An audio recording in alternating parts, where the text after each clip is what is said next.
working with tonus changes, and when you're working with someone, it's really easy to want to work with someone and fix them.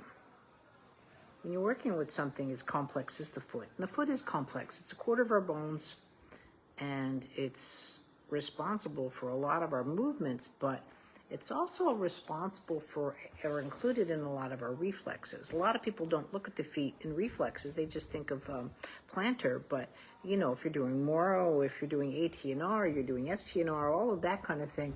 Yeah, people look at the back, or they look at the spasticity, they look at the quality, but they don't look at how the feet are involved. So when you're working with the foot, you're here and you really want to discover how each bone is responding to that. And you can have tonus situations. Why? Because first of all, like the big toe, the bone is a lot bigger than the pinky toe.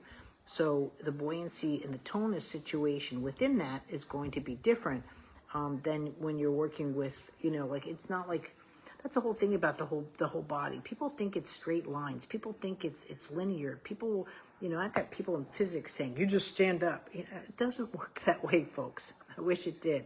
If it did, we wouldn't be talking about movement complexities, especially in newborns.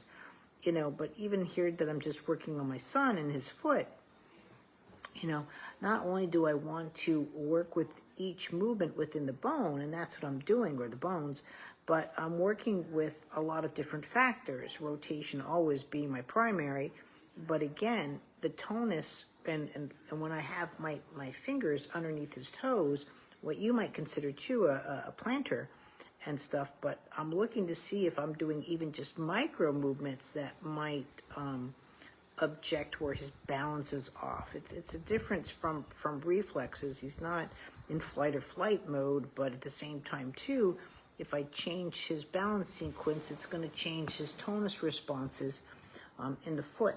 And so this is stuff that I like to play with. And I mean play. I'm here to just, again, can I give him a force now and he comes into where he has a foot? Or is he going to collapse? This is where a lot of people talk about having foot alignment issues or pronation or those kind of things, toe walking. But really with the tonus, you really want to end up doing it in a certain way where the foot wants to, in a sense, come to standing just naturally. And when it does that, then I can pick the leg up quite easily, even though this is a leg to a 6'3" person. It's a heavy leg. Matter of fact, when I first put my hands underneath him, sorry, it's sliding. When I put my hands first underneath him, my hand was literally falling asleep because I needed to work with him and get where he's not pushing on my system or pushing on his system, or I had to work on that. But a lot of that, there we go. Just working on the changes within the foot. But like I said, it's not that you want the overall tonus to change, which it will, but you know, you have to take into consideration that tonus, in a sense, that objective of the muscle response, the body's response, the bone's response, again, yes, changes, but at the same time will be different within all different areas. So this is where I don't understand when people say I have to do like a fascia release. Well, my gosh, if you don't have good articulation with the bones into the epidermis, that movement of in and out, which again is your Moro, is your palmar, is your plantar, all of those kind of what you consider as a reflex or being taught that, you know, I'll tell you right now, you don't have a good fascia response. But if you think that let's say that's the area that you have to go after, it always has to go back to rotation and functional movement. I've tried all those other things, and I get it. You will start to see some things, but at the same things, just because you see a change doesn't mean you see a function.